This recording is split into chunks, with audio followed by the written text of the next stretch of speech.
Historic, the frescoes of Ajanta, Rajput Miniatures, the Mughal School, the painters, the theorists. A provincial is a man who judges the world in terms of his parish and considers all unfamiliar things barbarous. It is told of the Emperor Jahangir, a man of taste and learning in the arts, that when he was shown a European painting, he rejected it summarily, being in oil he liked it not. It is pleasant to know that even an emperor can be a provincial, and that it was as difficult for Jahangir to enjoy the oil painting of Europe as it is for us to appreciate the miniatures of India. It is clear from the drawings in red pigment of animals and a rhinoceros hunt in the prehistoric caves of Singampur in Mirzapur that Indian painting has had a history of many thousands of years.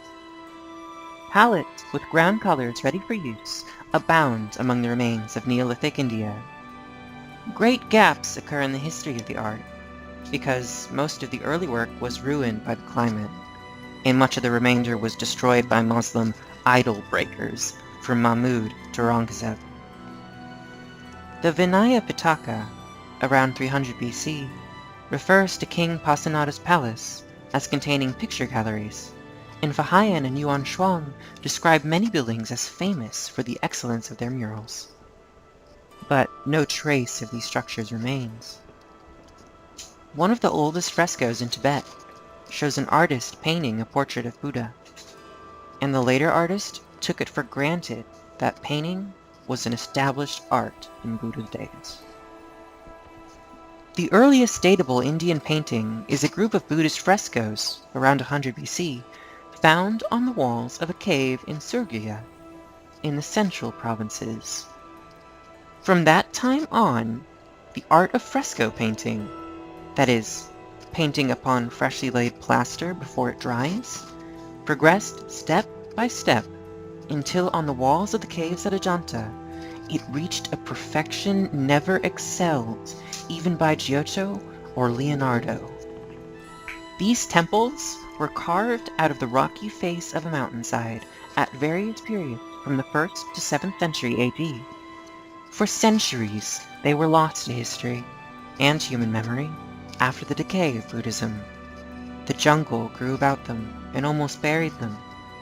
Bats, snakes, and other beasts made their home there, and 1,000 varieties of birds and insects fouled the paintings with their waste. In 1819, Europeans stumbled into the ruins and were amazed to find on the walls frescoes that are now ranked among the masterpieces of the world's art. The temples have been called caves, or in most cases they are cut into the mountains. Cave number 16, for example, is an excavation 65 feet each way, upheld by 20 pillars. Alongside the central hall are 16 monastic cells. A porticoed veranda adorns the front, and a sanctuary hides in the back. Every wall is covered with frescoes. In 1879, 16 of the 29 temples contained paintings. By 1910, the frescoes in 10 of these 16 had been destroyed by exposure, and those in the remaining 6 had been mutilated by inept attempts at restoration. Once these frescoes were brilliant with red, green, blue, and purple pigments, but nothing survives of the colors now except low-toned and blackened surfaces. Some of the paintings, thus obscured by time and ignorance, seem coarse and grotesque to us who cannot read the Buddhist legends with Buddhist hearts. Others are at once graceful and powerful, a revelation of the skill of craftsmen whose names perished long before their work. Despite these depredations, Cave 1 is still rich in masterpieces. Here, on one wall, is probably a bodhisattva, a Buddhist saint entitled to nirvana, but choosing, instead, repeated rebirths in order to minister to men. Never has the sadness of understanding been more profoundly portrayed. One wonders which is finer or deeper, this or Leonardo's kindred study of the head of Christ. On another wall of the same temple is a study of Shiva and his wife Parvati dressed in jewelry. Nearby is a painting of 4 deer, tender with the Buddhist sympathy for animals.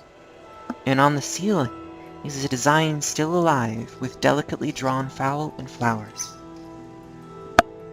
On a wall of Cave 17 is a graceful representation, now half destroyed, of the god Vishnu with his retinue, flying down from heaven to attend some event in the life of Buddha.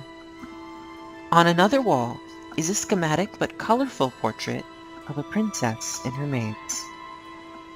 Mingled with these chefs d'oeuvres are crowded frescoes of apparently poor workmanship, describing the youth, flight, and temptation of Buddha.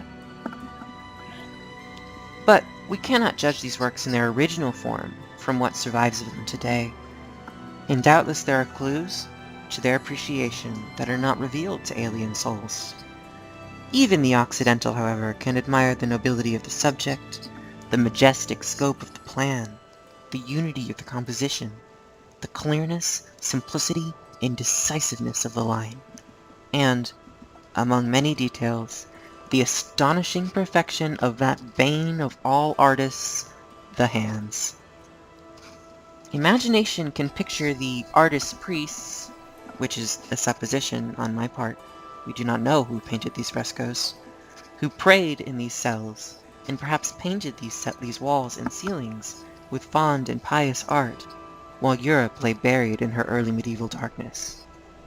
Here at Ajanta, religious devotion fused architecture, painting, and sculpture into a happy unity, and produced one of the sovereign monuments of Hindu art. When their temples were closed or destroyed by Huns and Muslims, the Hindus turned their pictorial skill to lesser forms.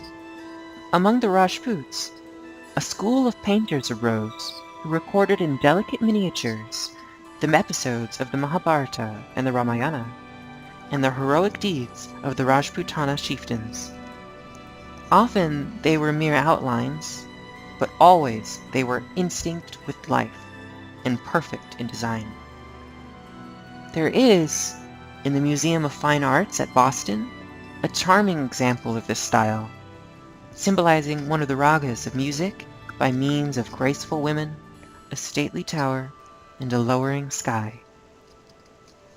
Another example, in the Art Institute of Detroit, represents with unique delicacy a scene from the Gita Govinda. The human figures in these and other Hindu paintings were rarely drawn from models. The artist visualized them out of imagination and memory. He painted, usually, in brilliant tempera upon a paper surface. He used fine brushes made from the most delicate hairs that he could get from a squirrel, a camel, a goat, or the mongoose. And he achieved a refinement of line and decoration that delight even the foreign and inexpert eye. Similar work was done in other parts of India, especially in the state of Kangra. Another variety of the same genre developed under the Mughals at Delhi. Rising out of Persian calligraphy and the art of illuminating manuscripts, this style grew into a form of aristocratic portraiture, corresponding in its refinement and exclusiveness to the chamber music that flourished at the court. Like the Rajput school, the Mughal painters strove for delicacy of line, sometimes using a brush made from a single hair. And they, too, rivaled one another in the skillful portrayal of the hand. But they put more color into their drawings, and less mysticism. They seldom touched religion or mythology. They confined themselves to the earth, and were as realistic as caution would permit. Their subjects were living men and women of imperial position and temper, not noted for humility. One after another, these dignitaries sat for their portraits, until the picture galleries of that royal dilettante, Jahangir, were filled with the likenesses of every important ruler or courtier since the coming of Akbar to the throne. Akbar was the first of his dynasty to encourage painting. At the end of his reign, if we may believe Ibn al-Fazl, there were 100 masters in Delhi, and 1,000 amateurs. Jahangir's intelligent patronage developed the art and widened its field from portraiture to the representation of hunting scenes and other natural background for the human figure, which still dominated the picture. One miniature shows the emperor himself almost in the claws of a lion that has clambered upon the rump of the imperial elephant and is reaching for the royal flesh, while an attendant realistically takes to his heels. Under Shah Jahan, the art reached its height, and began to decline. As in the case of Japanese prints, the widened popularity of the form gave it at once a wider audience and a less exacting taste. Aurangzeb, by restoring the strict rule of Islam against images, completed the decay. Through the intelligent beneficence of the Mughal kings, Indian painters enjoyed at Delhi a prosperity that they had not known for many centuries. The Guild of Painters, which had kept itself alive from Buddhist times, renewed its youth, and some of its members escaped from the anonymity which with time's forgetfulness and Hindu negligence of the individual cover most Indian art. Out of the 17 artists considered preeminent in Akbar's reign, 13 were Hindus. The most favored of all the painters at the great Mogul's court was Daswant, whose lowly origin as the son of a palanquin bearer aroused no prejudice against him in the eyes of the emperor. The youth was eccentric, and insisted on drawing pictures wherever he went, and on whatever surface he found at hand. Akbar recognized his genius, and had his own drawing master teach him.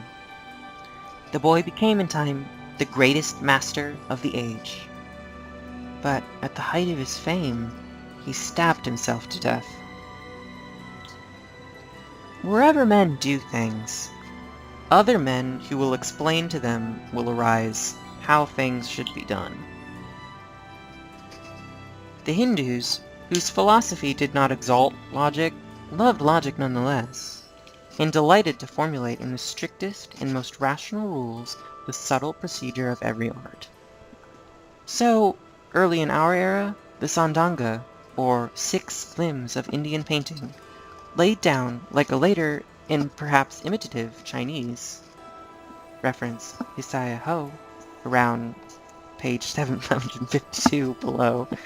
The Sandanga is of uncertain date, being known to us through a 13th century commentary. The 6 limbs of Indian painting laid down 6 canons of excellence in pictorial art. Firstly, the knowledge of appearances. Secondly, correct perception, measure, and structure. Third, the action of feelings on forms. Fourth, similitude. Fifth, the infusion of grace or artistic representation. And sixth, an artistic use of brush and colors. Later, an elaborate aesthetic code appeared, the Shilpa Shastra, in which the rules and traditions of each art were formulated for all time. The artist, we are told, should be learned in the Vedas, delighting in the worship of God, faithful to his wife, avoiding strange women, and piously acquiring a knowledge of various sciences. We shall be helped in understanding Oriental painting if we remember first that it seeks to represent not things but feelings, and not to represent but to suggest, that it depends not on color but on line, that it aims to create religious and aesthetic emotion rather than to reproduce reality, that it is interested in the spirit or soul of men and things rather than in their material forms. Try as we will, however, we shall hardly find in Indian painting the technical development or range and depth of significance that characterize the pictorial art of China and Japan. Certain Hindus explain this very fancifully. Painting decayed among them, they tell us, because it was too easy. It was not a sufficiently laborious gift to offer to the gods. Perhaps pictures so mortally fragile and frail and transitory did not quite satisfy the craving of the Hindu for some lasting embodiment of his chosen deity. Slowly, as Buddhism reconciled itself to imagery, and Brahmanic shrines increased and multiplied, painting was replaced by statuary, color, and line by lasting stone.